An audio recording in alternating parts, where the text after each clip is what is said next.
Hi, Sydney Diener families. Miss Siders here, and I'm really excited about something new we're going to try this summer. Think of it kind of like a podcast, but story time, where maybe once or twice a week we'll post a new video that will have the day's reading to go with the chapters for that day. This summer, we're going to do the book The Tale of Despereaux by Kate D. Camillo.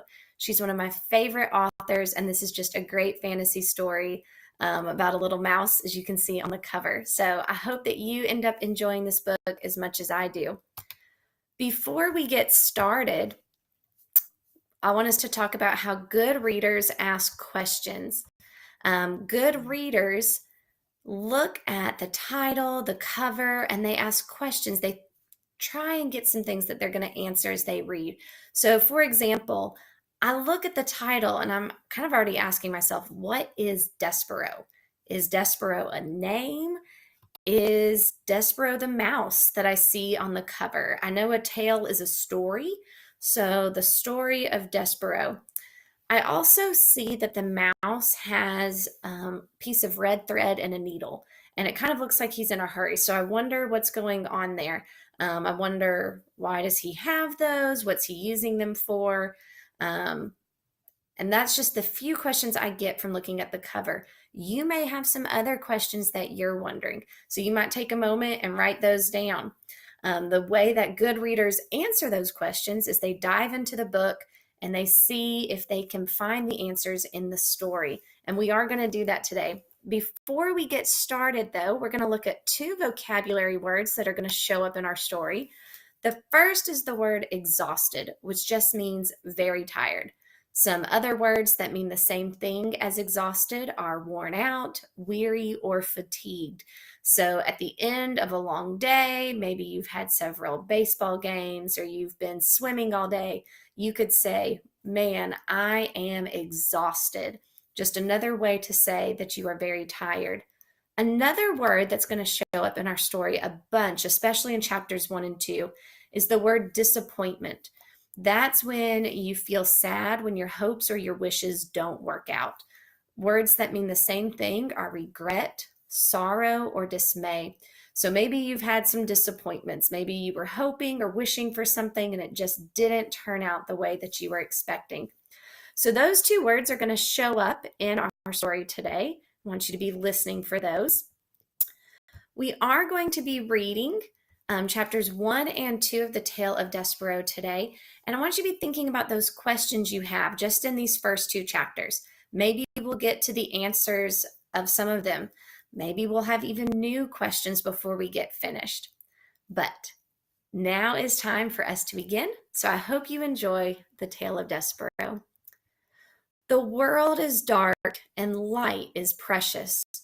Come closer, dear reader. You must trust me. I am telling you a story. Book the first, A Mouse is Born. Chapter 1, The Last One. This story begins within the walls of a castle with the birth of a mouse. A small mouse. The last mouse born to his parents and the only one of his litter to be born alive. Where are my babies? Said the exhausted mother when the ordeal was through. Show to me my babies. The father mouse held the one small mouse up high. There is only this one, he said. The others are dead. Mon Dieu, just the one mouse baby? Just the one. Will you name him? All of that work for nothing, said the mother. She sighed. It is so sad. It is such the disappointment.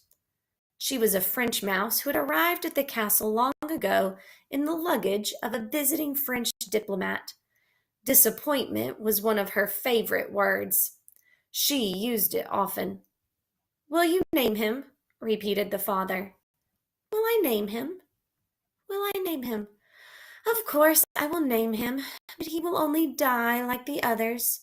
Oh, so sad. Oh, such the tragedy. The mouse mother held a handkerchief to her nose and then waved it in front of her face. She sniffed.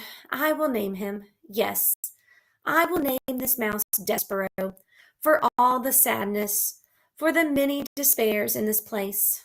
Now, Where is my mirror?" Her husband handed her a small shard of mirror. The mouse mother, whose name was Antoinette, looked at her reflection and gasped aloud. "Tulise," she said to one of her sons, "get for me my makeup bag. My eyes are a fright." While Antoinette touched up her eye makeup, the mouse father put Despereaux down on a bed made of blanket scraps. The April sun, weak but determined, shone through a castle window, and from there squeezed itself through a small hole in the wall and placed one golden finger on the little mouse. The other older mice children gathered around to stare at Despereaux. "His ears are too big," said his sister Merlot. "Those are the biggest ears I've ever seen." "Look," said a brother named Furlough. "His eyes are open. Pa, his eyes are open." "They shouldn't be open." It is true. Despereaux's eyes should not have been open, but they were. He was staring at the sun reflecting off his mother's mirror. The light was shining onto the ceiling in an oval of brilliance, and he was smiling up at the sight. "There's something wrong with him," said the father. "Leave him alone." Despereaux's brothers and sisters stepped back away from the new mouse. "This is the last," proclaimed Antoinette from her bed. "I will have no more mice babies. They are such the disappointment. They are hard on my beauty. They ruin for me my looks. This is the last one. No more." "The last one," said the father. "And he'll be dead soon. He can't live. Not with his eyes open like that." But reader, he did live.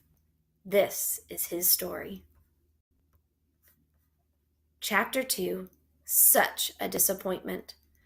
Despereaux Tilling lived, but his existence was cause for much speculation in the mouse community. "He's the smallest mouse I've ever seen," said his Aunt Florence. "It's ridiculous. No mouse has ever been this small, not even a Tilling." She looked at Despereaux through narrowed eyes as if she expected him to disappear entirely. "No mouse," she said again, "ever." Despereaux, his tail wrapped around his feet, stared back at her. "Those are some big ears he's got, too," observed his Uncle Alfred. "They look more like donkey ears, if you ask me." "They are obscenely large ears," said Aunt Florence. Despereaux wiggled his ears.